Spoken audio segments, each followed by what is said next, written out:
আয় হয়েছে 2024 সালে 46,04,300 টাকা। যে কোনোভাবেই আওয়ামী লীগ সুযোগ পাক না কেন, ওই আপার ভোট কিন্তু জাপায় গিয়ে পড়বে এবং আজ হোক কাল হোক আওয়ামী লীগ কিন্তু ভিন্ন নামে ফিরবে। আগামী নির্বাচনে আওয়ামী লীগ, তার অ্যাসোসিয়েটস এবং জাতীয় পার্টি 14 দল সহ কেউ যাতে অংশ নিতে না পারে সেই ব্যাপারে নির্বাচন কমিশনকে অবশ্যই সচেতন এবং সোচ্চার থাকতে হবে।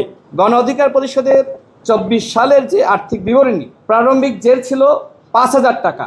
আয় হয়েছে 2024 সালে 46,04,300 টাকা এবং আমাদের ব্যয় হয়েছে 45,96,088 টাকা।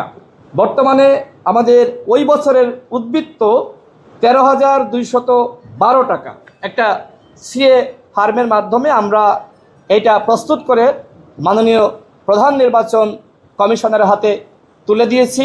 যদি একটু বলি, আমাদের আয়ের খাতসমূহ, আমাদের কর্মীদের অনুদান, জাতীয় কমিটির সদস্য কর্তৃক প্রদত্ত চাঁদা অর্থাৎ যে আমাদের উচ্চতর পরিষদ রয়েছে, এবং একই সাথে ফি আদায়, ফরম বিক্রয় বাবদ আদায়, বিভিন্ন ব্যক্তি বা সংস্থার অনুদান, দলের পত্রিকা, সাময়িকী বা আমাদের বই পুস্তক হতে প্রাপ্ত যে লাভ, এইগুলো আমাদের আয়। আমরা সর্বশেষ যেটি বলতে চাই, দেখেন, এই যে গণ অভ্যুত্থান, 2000 মানুষ শহীদ হয়েছে, 30,000 আহত যোদ্ধা, এই গণ অভ্যুত্থান আমাদেরকে নতুন বাংলাদেশ গঠনের পথে স্বপ্ন দেখাচ্ছে।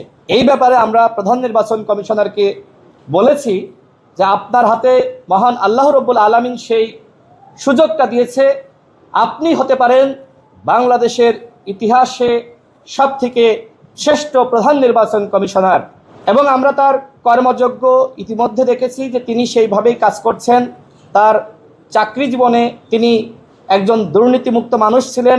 ঠিক একইভাবে আমাদের এই কথার প্রেক্ষিতে তিনি বলেছেন যে আমার জন্য দোয়া করেন, আমি তো আমার কাজ করে যাচ্ছি, কিন্তু নির্বাচন তো আমি একা করব না। রাজনৈতিক দলগুলো যদি আমাকে সহযোগিতা করে, সমস্ত স্টেক হোল্ডার যদি আমাকে সহযোগিতা করে, ইনশাল্লাহ আপনারা যে প্রত্যাশা করছেন সেই প্রত্যাশা আমি পূরণ করতে পারবো। কালার এক্সপার্ট, জর্জ স্যাপ এবং মাইল্ড অন হ্যান্ডস টেকনোলজি সমৃদ্ধ অরিক্স ক্রিস্টাল ওয়াশ আপনার লন্ড্রি এক্সপার্ট। আগামী নির্বাচনে আওয়ামী লীগ, তার অ্যাসোসিয়েটস এবং জাতীয় পার্টি 14 দল সহ কেউ যাতে অংশ নিতে না পারে সেই ব্যাপারে নির্বাচন কমিশনকে অবশ্যই সচেতন এবং সোচ্চার থাকতে হবে।